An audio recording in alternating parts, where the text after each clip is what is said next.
வணக்கம். நான் உங்கள் ஜெயா. நம்ம இப்போ இந்த வீடியோவில் த ரிட்டர்ன் டு நேச்சர்னு சொல்லக்கூடிய அந்த காலகட்டமான 1798லேருந்து 1837 வரைக்கும் இருந்த சில முக்கியமான நாவலிஸ்ட்டை பற்றி இந்த வீடியோவில் பார்க்கலாம் வாங்க. முதல்ல நம்ம பார்க்க போகிறது சர் வால்டர் ஸ்காட். இவர் ஒரு Scottish historical novelist, playwright, அப்புறம் போயட். இவரோட போய்ட்ரின்னு பார்த்தீங்கன்னா the lay of the last minstrel, இது ஒரு லாங் நரேட்டிவ் போயம். அப்புறம் மெர்மியான், இது ஒரு எபிக் போயம். இது பேட்டில் ஆஃப் ஃப்ளோடன் ஃபீல்டை பற்றி இருந்தது. The lady of the lake, இது ஒரு ஆர்த்தேரியன் லெஜெண்டை பேஸ் பண்ணி அவர் எழுதின ஒரு போயம். அடுத்த ஒரு நாவல்ஸ்ன்னு பார்த்தீங்கன்னா வேவர்லி, இது ஒரு ஹிஸ்டாரிக்கல் நாவல். முதல்ல அவர் பேர் இல்லாமல் தான் யார் இந்த எழுத்தாளர்னு தெரியாமலே 1814 பப்ளிஷ் ஆச்சு. இந்த ஹிஸ்டாரிக்கல் நாவல் தான் ஃபஸ்ட்டு வெஸ்டர்ன் ட்ரெடிஷனில் எழுதப்பட்ட ஒரு வரலாற்று நாவல். அதுக்கப்புறம் இதே மாதிரி எழுதின நாவல்ஸ் எல்லாம் வேவர்லி நாவல்ஸ்னாங்க.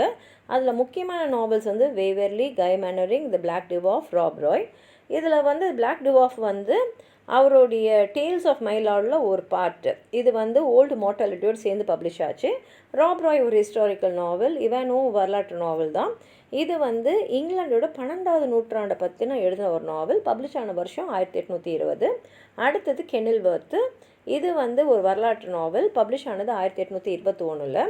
இது 1575 அந்த காலகட்டத்தில் நடக்கிற மாதிரியும் அப்போ நடந்த ராபர்ட் டூட்லேக்கும் ஆமி ராப்ஸ்டர்ட்க்கும் இந்த திருமணத்தை பற்றி எழுதியிருப்பார். Robert Dudley Earl of Leicester, first Earl of Leicester. Amy Robsart daughter of Sir Hugh Robsart. அதுக்கப்புறம் ஓல்டு மார்ட்டாலிட்டி. இந்த நாவலை அவர் 1679லேருந்து 1689 சவுத் வெஸ்ட் ஸ்காட்லாண்டில் நடக்கிற மாதிரி எழுதியிருப்பார். அடுத்த எழுத்தாளர் ஜேன் ஆஸ்டன். அவங்களுடைய நாவல்ஸ்ன்னு பார்த்தீங்கன்னா சென்ஸ் அண்ட் சென்சிபிலிட்டி, இதுதான் அவங்களுடைய முதல் படைப்பு. இது 1811 வந்தது. அப்போ அதோடைய எழுத்தாளர் லேடின்ற பேரில் தான் அவங்க போட்டிருந்தாங்க. அவங்க பேரை போடல, அவங்களோட சூடோ நேம் லேடின்றதில். இதை காமெடி ஆஃப் மேனர்ஸில் சேர்க்கலாம். அடுத்தது ப்ரைட் அண்ட் ப்ரெஜுடிஸ், இது நாவல் ஆஃப் மேனர்ஸ். இது ஃபஸ்ட்டு பப்ளிஷ் ஆனது 1813. இந்த நாவலுக்கு அவங்க முதல்ல வச்ச பேர் ஃபஸ்ட் இம்ப்ரெஷன்ஸ். மற்ற நாவல்ஸ் பார்த்திங்கன்னா நார்த்தாங்கர் அபே, மேன்ஸ்ஃபீல்ட் பார்க், எம்மா, பர்சுவேஷன். அதுக்கப்புறம் பார்க்கக்கூடிய எழுத்தாளர் தாமஸ் லவ் பீகாக். இவர் ஒரு இங்கிலீஷ் நாவலிஸ்ட், போயட். அதுக்கு மாத்திரம் இல்லாமல் ஈஸ்ட் இந்தியா கம்பெனியோட ஒரு அஃபிஷியல். இவரோட படைப்புகள் பார்த்திங்கன்னா ஹெட்லாங் ஹால், மெலன் கோட்டு, அதுக்கப்புறம் 4 ஏஜஸ் ஆஃப் பொயட்ரி. இதில்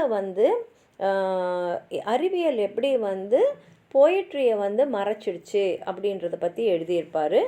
இந்த மாதிரி அவர் எழுதினதை பார்த்து தான் ஷெல்லி அவருடைய டிஃபென்ஸ் ஆஃப் பொயட்ரியே எழுதினார். அந்த அளவுக்கு இவர் ஒரு தாக்கத்தை தர மாதிரி எழுதியிருப்பார். இதில் உங்களுக்கு ஏதாவது சொல்லணும்னு நினச்சிங்கன்னா கீழே இருக்கிற கமெண்ட் பாக்ஸில் எழுதுங்க. இந்த வீடியோ லைக் பண்ணுங்கள், உங்கள் ஃப்ரெண்ட்ஸோடு ஷேர் பண்ணுங்கள்.